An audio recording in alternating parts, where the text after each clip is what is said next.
লোভ কখনো করা উচিত নয়। লোভ খুবই খারাপ জিনিস।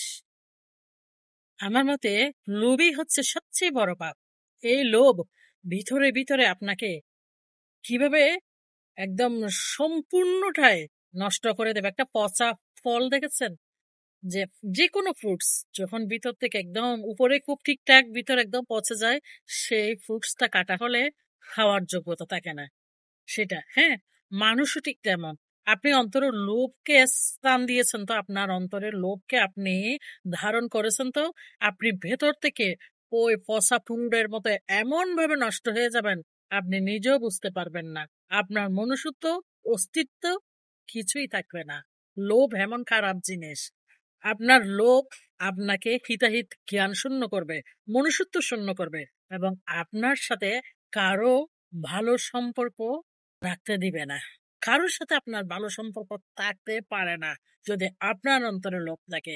আপনি প্রতিটা সম্পর্কের মধ্যে একটা লাভের অংশ খুঁজে বেড়াবেন, আর এই কারণে আপনার কোনো সম্পর্ক কোনোদিন টিকবেও না। যেখানে সম্মান নেই সেখানে কোনো সম্পর্কেরও প্রয়োজন নেই, আর যেখানে গুরুত্ব নেই এখানে দূরত্ব রাখাটাই জরুরি। আপনি ভালো তো জগৎ ভালো। কে কেমন, কে কি করছে না করছে, এগুলো হিসাব না করে, এগুলো সমালোচনা না করে নিজেকে সবসময় আত্মশুদ্ধ রাখুন। দেখবেন সব জায়গায় আপনি সমাদৃত। আপনি ভালো তো জগৎ ভালো। আপনি নিজে ভালো হলে আপনার সব কিছুই পজিটিভ। হুম। অন্যের কি হলো, অন্যের কি করলো, ডাজন্ট ম্যাটার। নিজে শুদ্ধ তো পুরা পৃথিবী শুদ্ধ। পুরা পৃথিবী আপনার জন্য পজিটিভ পয়েন্ট। আপনি চাইলে সবাইকে আপনার মতো বানাতে পারবেন না, কিংবা আপনি চাইলে আপনার চিন্তাধারা, আপনার চাওয়া পাওয়ার সাথে সবাইকে মিলিয়ে নিতে পারবেন না।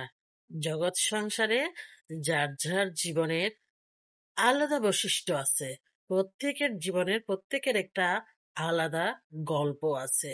প্রত্যেকের নিজস্ব কিছু কষ্ট আছে। কারো গল্প, কারো কষ্ট কারো সাথে মিলে না। মানসিকভাবে শান্তিতে থাকার জন্য, মানসিকভাবে হ্যাপি থাকার জন্য সবসময় অল্পতেই তৃপ্ত থাকার চেষ্টা করুন, এবং সব কিছুর জন্য বেশি বেশি শুকরিয়া আদায় করার চেষ্টা করুন। যত বেশি আল্লাহ পাকের শুকরিয়া আদায় করবেন, তত বেশি মানসিক শান্তি অনুভব করতে পারবেন। হুম। নিজেও অল্পতে তুষ্ট থাকার চেষ্টা করুন, পরিবারের সবাইকেও অল্পতে তুষ্ট থাকার অভ্যাস গড়ে তুলুন। বিশেষ করে আপনার বাচ্চাদেরকে এই শিক্ষাটা সর্বপ্রথমেই দিন, অল্পতে তুষ্ট থাকার এবং সবসময় আল্লাহ পাকের শুকরিয়া আদায় করার। এই শিক্ষাটা বাচ্চাদেরকেও দিন, নিজেও অনুকরণ করেন সবসময়। দেখবেন মানসিক শান্তিতে থাকবেন, মানসিকভাবে পরিবারের সবাইকে নিয়ে হ্যাপি থাকতে পারবেন।